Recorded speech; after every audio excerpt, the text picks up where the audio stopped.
আসসালামু আলাইকুম প্রিয় শিক্ষার্থীবৃন্দ।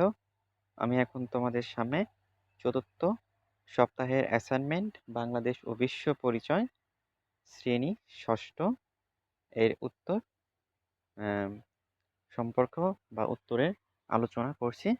তোমরা ভিডিওটি দেখতে থাকো। প্রথমে আমি তোমাদেরকে তোমাদের যে নির্ধারিত কাজটি দিয়েছে সেটা দেখাবো।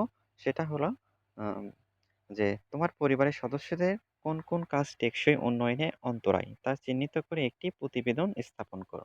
প্রতিবেদনটি অবশ্যই লিখতে হবে যে ভূমিকা টেকসই উন্নয়ন কি, টেকসই উন্নয়নের অন্তরায় আচরণসমূহ, পরিবারের সদস্যদের আচরণ, ব্যক্তিগত মতামত, উপসংহার, এই কয়েকটি পয়েন্টের মাধ্যমে একটি রচনা আকারে এটি লিখতে হবে।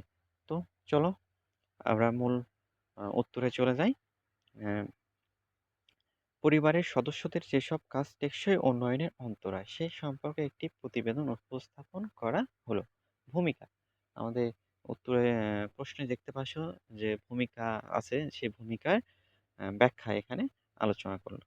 তো টেকসই উন্নয়নের লক্ষ্যমাত্রা হলো ভবিষ্যৎ আন্তর্জাতিক উন্নয়ন সংক্রান্ত একগুচ্ছ লক্ষ্যমাত্রা।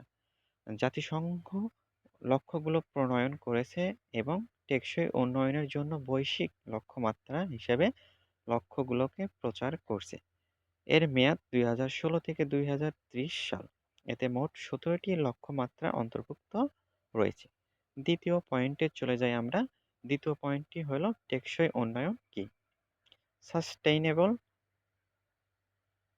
ডেভেলপমেন্ট গোল অর্থাৎ এসডিজি বা টেকসই উন্নয়ন বলতে ওই ধরনের উন্নয়নমূলক কর্মকাণ্ডকে বোঝায় যার মাধ্যমে অর্থনৈতিক অগ্রযাত্রাও নিশ্চিত হয়, আবার প্রকৃতি এবং ইকোসিস্টেমের কোনো কাজে বাধা পড়ে না। বিভিন্নভাবে বললে টেকসই উন্নয়ন লক্ষ্যমাত্রা হলো ভবিষ্যৎ আন্তর্জাতিক উন্নয়ন সংক্রান্ত একগুচ্ছ লক্ষ্যমাত্রা।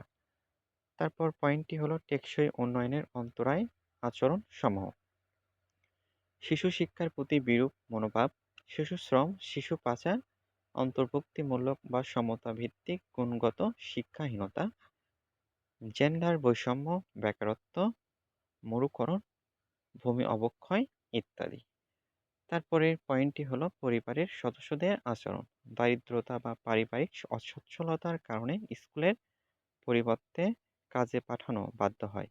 মা-বাবা অসুস্থ হলে কিংবা তাদের মধ্যে বিবাহ বিচ্ছেদ ঘটলে অনেক সময় শিশুরা অর্থ উপার্জনে বাধ্য হয়। অভিভাবকদের বৈষম্যমূলক আচরণের অনেক সময় শিশুদের শ্রমিক-এ পরিণত করে।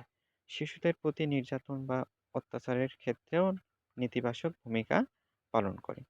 ব্যক্তিগত মতামত, সামাজিকরণ প্রক্রিয়া শিশুকে সামাজিক মানুষে পরিণত করে, সুস্থ ও সুন্দরভাবে বিকশিত ও যোগ্য নাগরিক হিসেবে গড়ে উঠতে সহায়তা করে।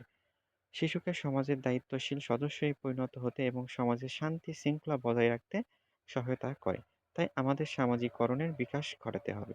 শিশু হিসাবে আমরা জীবনের জন্য ক্ষতিকর ঝুঁকিপূর্ণ শ্রম থেকে নিজেদের বিরত রাখবো এবং অন্যদেরকে বিরত থাকতে সহায়তা করব।